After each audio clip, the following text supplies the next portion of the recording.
ये नमस्तु भयम महाराज, आप सभी ये तो अच्छे से जानते ही हैं कि बच्चों की बोर्ड परीक्षाएं बहुत नजदीक आ चुकी हैं।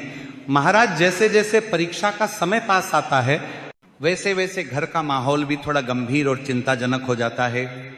बच्चे अपनी पढ़ाई को लेकर तनाव में रहते हैं और माता पिता, खासकर माताएं बहनें, अपने बच्चों की सफलता के लिए मन ही मन नहीं बल्कि पूरे हृदय से भगवान से प्रार्थना करने लगती हैं। हर माता पिता यही चाहते हैं कि उनका बच्चा परीक्षा में अच्छे अंक लाए, पास ही ना हो बल्कि अच्छे नंबरों से पास हो और अगर संभव हो तो पूरी कक्षा में प्रथम स्थान प्राप्त करे। महाराज, माता पिता की यह चिंता और यह कामना बिल्कुल स्वाभाविक है, लेकिन कई बार ऐसा देखा गया है कि बच्चे पूरी मेहनत करते हैं, दिन रात पढ़ते हैं, सब कुछ याद भी कर लेते हैं, फिर भी जब परीक्षा हॉल में जाकर बैठते हैं तो अचानक सब कुछ भूल सा जाते हैं। वहीं कुछ बच्चे ऐसे भी होते हैं जिनका पढ़ाई में मन ही नहीं लगता, किताब खोलते ही उनका ध्यान कहीं और चला जाता है, कभी मोबाइल की तरफ, कभी टीवी की तरफ, तो कभी बेवजह इधर उधर की बातों में।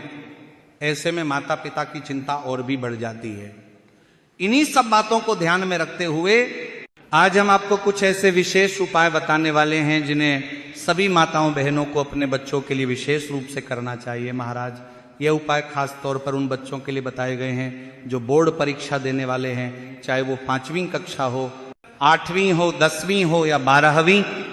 ये उपाय सीबीएसई बोर्ड हो, राज्य बोर्ड हो या कोई और बोर्ड, हर तरह के छात्रों के लिए बताए गए हैं। लेकिन महाराज, यहाँ एक बात बहुत जरूरी है और वही ये कि इन उपायों को आधा अधूरा नहीं करना है। अगर आप उपाय को ठीक से नहीं समझेंगे या बीच में छोड़ देंगे तो उसका पूरा फल नहीं मिलेगा। इसलिए महाराज, जो भी माताएं बहनें और बच्चे ये वीडियो देख रहे हैं तो उनसे निवेदन है कि इस पूरे उपाय को ध्यान से समझें और यदि आपको ये जानकारी उचित लगे तो वीडियो को लाइक करें, चैनल को सब्सक्राइब करें और कमेंट में ये जरूर बताएं कि आप ये वीडियो कहाँ से देखा रहे हैं। महाराज, ये कोई साधारण उपाय नहीं है। इन उपायों को करने के बाद बहुत से लोगों ने सकारात्मक परिणाम भी देखे हैं। महाराज, जिन भक्तों ने पूरी श्रद्धा और विश्वास के साथ इन उपायों को किया है उन्हें इसका लाभ अवश्य मिला है।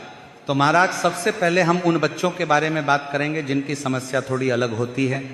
ऐसे बच्चे जो जानते हैं कि उनकी परीक्षाएं नज़दीक हैं, किताबें सामने रखी होती हैं, समय भी होता है, लेकिन फिर भी उनका मन पढ़ाई में नहीं लग पाता है। महाराज, आज के समय में यह समस्या बहुत आम हो गई है। जैसे ही बच्चा किताब उठाता है उसका मन कहीं और भागने लगता है, कभी मोबाइल देखने का मन करता है, कभी टीवी, कभी दोस्तों से बातें करने का, तो कभी बिना वजह इधर उधर टहलने का। माता पिता बार बार समझाते हैं, डांटते भी हैं, लेकिन फिर भी बच्चा मन लगाकर पढ़ नहीं पाता। ऐसे में घर का माहौल भी तनावपूर्ण हो जाता है और बच्चे पर दबाव और बढ़ जाता है। तो महाराज, ऐसे ही बच्चों के लिए एक विशेष उपाय है।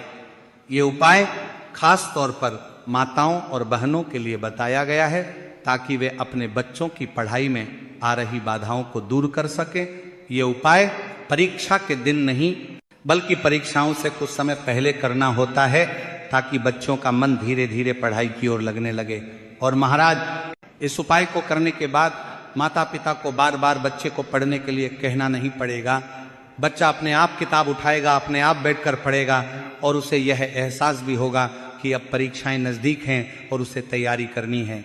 अब महाराज, इस उपाय को करने के लिए बहुत ज़्यादा सामग्री की आवश्यकता नहीं है। सबसे पहले आपको 1 लोटा जल लेना है। इसके साथ ही एक छोटी सी कटोरी में शुद्ध शहद लेना है, वही शहद जो पूजा पाठ में इस्तेमाल होता है। इसके बाद आपको एक रुद्राक्ष लेना है। महाराज, इस उपाय के लिए 9 मुखी रुद्राक्ष का विशेष महत्व बताया है, लेकिन अगर आपके पास सीहोर का रुद्राक्ष उपलब्ध है तो आप उसी का प्रयोग कर सकते हैं, या आपके पास जो भी रुद्राक्ष हो उसे आप इस उपाय के लिए उपयोग कर सकते हैं।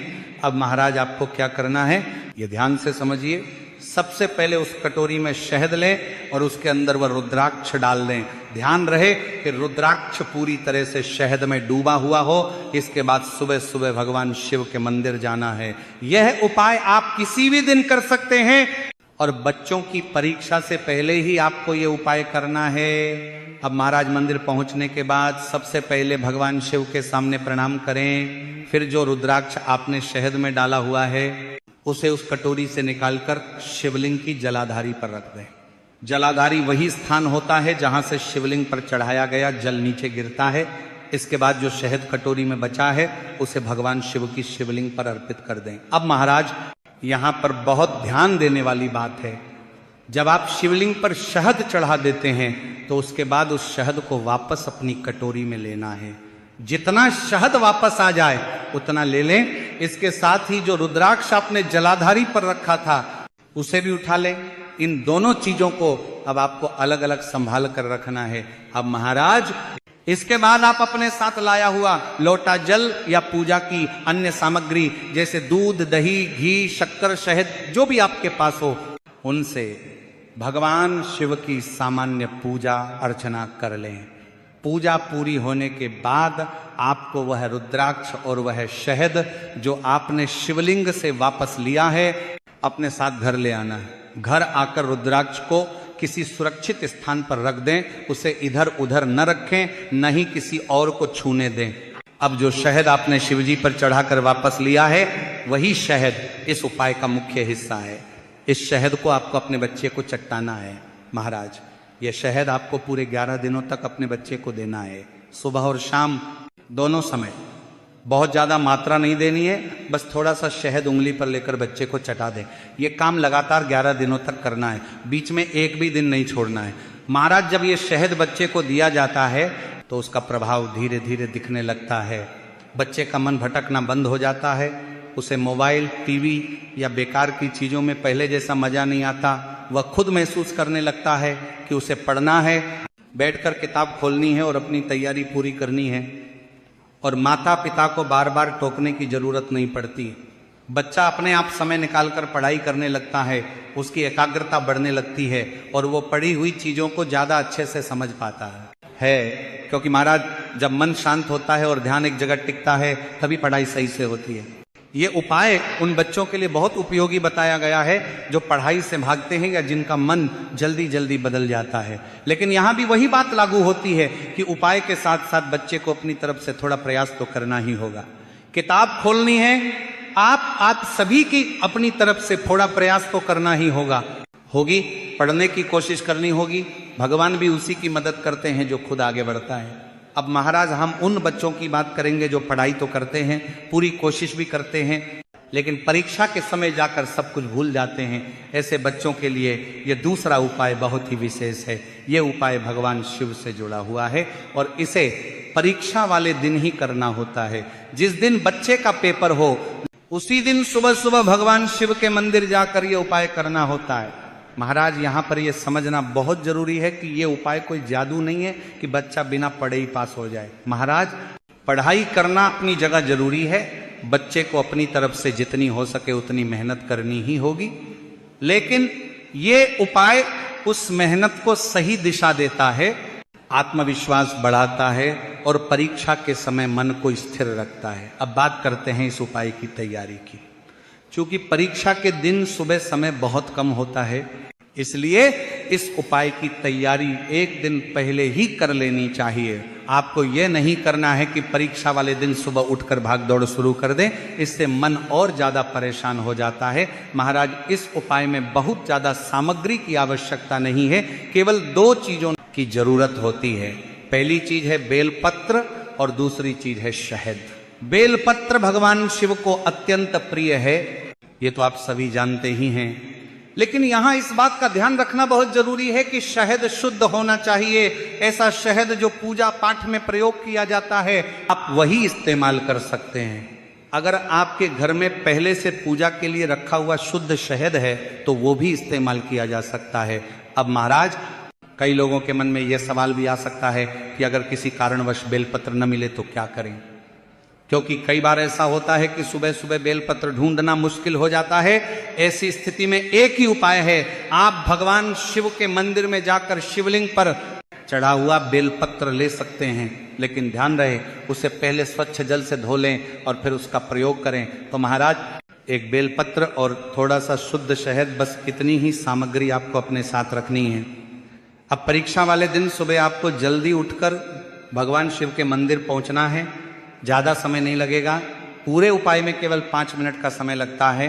बोर्ड परीक्षा के दिनों में बच्चों को समय की बहुत कीमत होती है, इसलिए ये उपाय इसी तरह से बताया गया है कि कम समय में भी इसे किया जा सके।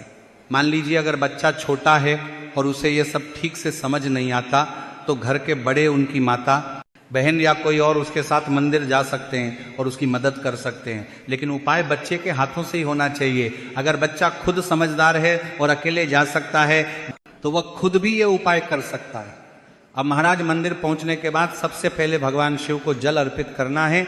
आपको अपने घर अपने ही साथ एक लोटा जल भी लेकर के जाना है। अब महाराज जल चढ़ाने के बाद आपको शिवलिंग के पास बैठ जाना है। अब अपने सामने बेलपत्र रखें।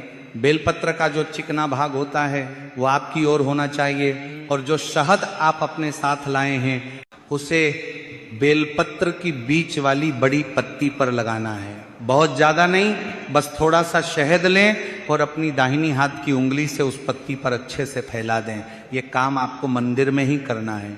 जैसे ही ये हो जाए, समझ लीजिए कि आपका बेलपत्र अब उपाय के लिए तैयार है। इसके बाद इस बेलपत्र को भगवान शिव के शिवलिंग पर अर्पित करना है। शिवलिंग के सामने वाले हिस्से पर, जहां से आप शिवलिंग को देखते हैं, वहां इस बेलपत्र को चिपका देना है। महाराज यहाँ चिपकाने का अर्थ यही है कि शहद की मदद से वह बेलपत्र शिवलिंग पर टिक जाए। जैसे ही आप यह कर लेते हैं, वहीं खड़े होकर या बैठकर भगवान शिव से मन ही मन प्रार्थना करनी है। उनसे निवेदन करना है कि आज जो भी परीक्षा है उसमें आप अच्छे अंक प्राप्त कर सकें। इसके बाद 2 मिनट तक मन ही मन श्री शिवाय नमस्तुभयम मंत्र का जाप करना है। इसके बाद भगवान को प्रणाम करें, माथे पर तिलक लगाएं और बिना पीछे देखे सीधे अपनी परीक्षा के लिए निकल जाएं। रास्ते में भी मन में भगवान शिव का नाम लेते रहें। महाराज ये उपाय आपको या आपके बच्चों को हर उस दिन करना है जिस दिन आपकी परीक्षा हो। ऐसा नहीं कि पहले दिन कर लिया और फिर बाकी दिनों में छोड़ दिया। जिस जिस दिन पेपर है उस दिन यह उपाय दोहराना है। इससे मन स्थिर रहेगा, घबराहट कम होगी और जो आपने पढ़ा है वह समय पर याद आएगा। तो महाराज यह हो गया दूसरा उपाय। अब महाराज कई बार लोग उपाय तो कर लेते हैं, लेकिन छोटी छोटी बातों पर ध्यान न देने की वजह से उन्हें पूरा फल नहीं मिल पाता। इसलिए सबसे पहली बात, महाराज ये उपाय किसी दबाव में नहीं करने हैं। न बच्चों पर दबाव डालना है और न ही खुद पर। कई माता पिता ये गलती कर बैठते हैं कि उपाय करते समय भी बच्चे को डांटते रहते हैं या बार बार कहते रहते हैं कि अगर नंबर नहीं आए तो देख लेना। ऐसा करने से उपाय का प्रभाव कम हो जाता है। इसीलिए ये उपाय श्रद्धा और विश्वास से किए जाएं, डर और तनाव के साथ नहीं। दूसरी बात, इन उपायों को करते समय घर का वातावरण शांत रखना बहुत जरूरी है। अगर बच्चा परीक्षा देने जा रहा है और सुबह सुबह घर में शोर शराबा, बहस या झगड़ा हो रहा है तो उसका मन वैसे ही अशांत रहेगा। इसलिए जिस दिन परीक्षा हो उस दिन कोशिश करें कि घर में शांति बनी रहे। बच्चे से प्यार से बात करें, उसे ये एहसास दिलाएं कि आप उसके साथ हैं। महाराज एक और बहुत महत्वपूर्ण बात यह है कि इन उपायों को किसी दिखावे के लिए नहीं करना है। मंदिर जाकर ये नहीं सोचना है कि कौन देख रहा है, कौन क्या कहेगा। ये सब मन से किया जाने वाला कार्य है। अगर बच्चा खुद मंदिर जा रहा है तो उसके मन में यह भावना होनी चाहिए कि वो भगवान शिव के चरणों में अपनी मेहनत और अपनी परीक्षा दोनों सौंप रहा है। अब महाराज कई लोग ये भी पूछते हैं कि क्या ये उपाय सिर्फ बोर्ड परीक्षाओं के लिए ही है? तो महाराज ये उपाय खास तौर पर बोर्ड परीक्षाओं के लिए बताए गए हैं, क्योंकि इस समय बच्चों पर मानसिक दबाव सबसे ज्यादा होता है।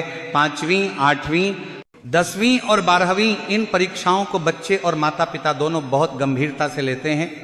इसलिए यह उपाय इन्हीं परीक्षाओं के लिए अधिक प्रभावी माने गए हैं। इसी के साथ महाराज यहाँ यह भी समझना जरूरी है कि उपाय करने का मतलब ये नहीं है कि पढ़ाई बिल्कुल छोड़ दी जाए। कई बच्चे ये सोच लेते हैं कि अब तो उपाय कर लिया है, भगवान सब संभाल लेंगे। ऐसा नहीं है। उपाय केवल सहारा देता है, रास्ता दिखाता है, लेकिन उस रास्ते पर चलना बच्चे को खुद ही होता है। भगवान भी उसी की मदद करते हैं जो खुद मेहनत करता है। अब महाराज बात करते हैं उन माताओं और बहनों की जो अपने बच्चों के लिए पहला उपाय कर रही हैं। जब आप शहद और रुद्राक्ष वाला उपाय कर रही हों तो उस दौरान अपने मन में किसी भी तरह की नकारात्मक सोच न रखें। मन में यह विश्वास रखें कि आपका बच्चा ध्यान से पढ़ेगा, मन लगाकर पढ़ेगा और सफल होगा। कई बार माता पिता बाहर से कुछ नहीं कहते, लेकिन मन ही मन डर और चिंता पाल लेते हैं। ये चिंता भी बच्चे तक किसी न किसी रूप में पहुंच जाती है। अब महाराज एक और बात जो बहुत जरूरी है, परीक्षा के दिनों में बच्चों की दिनचर्या बहुत बिगड़ जाती है। कभी देर रात तक पढ़ना, कभी सुबह जल्दी उठना, कभी खाना ठीक से ना खाना। ऐसे में उपाय के साथ साथ यह भी जरूरी है कि बच्चे का खान पान और नींद सही रहे, क्योंकि अगर शरीर थका होगा तो मन भी थका रहेगा और थके हुए मन से पढ़ाई नहीं होती है। इसी के साथ महाराज इन उपायों को करने के बाद भी एक बात हमेशा याद रखें कि भगवान भी उसी की मदद करते हैं जो खुद अपनी मदद करता है। उपाय करने का मतलब ये नहीं है कि बच्चा पढ़ाई बिल्कुल न करे, बल्कि उपाय करने से बच्चे को पढ़ाई करने की शक्ति और प्रेरणा मिलती है। इसलिए उपाय के साथ साथ नियमित पढ़ाई, सही समय पर सोना, सही समय पर खाना और थोड़ी सी विश्राम, ये सब भी बहुत जरूरी हैं। इसीलिए जब ये उपाय श्रद्धा से किए जाते हैं और साथ में मेहनत भी होती है तो उसका फल अवश्य मिलता है। हो सकता है कि हर बच्चा टॉप न करे, लेकिन इतना जरूर होता है कि बच्चा अपनी क्षमता से बेहतर प्रदर्शन करता है और यही सबसे बड़ी सफलता होती है। तो महाराज अंत में बस भगवान शिव से यही प्रार्थना है कि वे सभी बच्चों को सद्बुद्धि दें, उन्हें शांत मन दें और उनकी मेहनत को सफल बनाएं। धन्यवाद।